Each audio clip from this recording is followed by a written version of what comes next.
আজকে নেমন্তন্ন বাড়িতে গিয়ে দেখলাম গোপাল ভাঁড়ের ডিস্কো নাচ।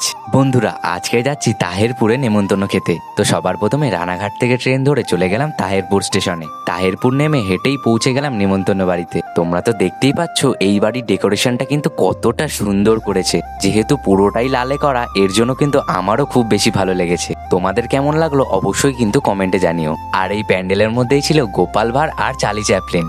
গোপাল ভাঁড়ের নাচ দেখে তো আমি সত্যি অবাক হয়ে গেছি। এরপরেই চলে আসলাম স্টলে খাওয়া দাওয়া করতে। স্টলে ছিল কফি, মোমো, পান আর আমার বন্ধুর মকটেল স্টল। সবার প্রথমেই নিয়ে নিলাম মোমো স্টল থেকে 3টে মোমো। আর এইটা খেতে কিন্তু সত্যিই খুব ভালো ছিল, তবে আমার কিন্তু স্যুপটা বেশি ভালো লেগেছে। এইটা খাওয়া দাওয়া কমপ্লিট করে চলে গেলাম আমার বন্ধুর মকটেল স্টলে। ওখান থেকে নিয়ে নিলাম একটা ব্লু লেমন মকটেল। আর ওর স্টলের ব্লু লেমন মকটেলটা কিন্তু আমার সত্যি খুব ভালো লাগে। আমি কিন্তু প্রত্যেকবারই খাই। তবে তোমরাও যদি কোনো স্পেশাল ডেটে আমার বন্ধুর মকটেল বা অন্য কোনো স্টল বুক করতে চাও, তাহলে অবশ্যই স্ক্রিনে দেওয়া নম্বরে কন্ট্যাক্ট করতে পারো। সর্বশেষে খাওয়া দাওয়া কমপ্লিট করে ট্রেন ধরে চলে আসলাম বাড়িতে।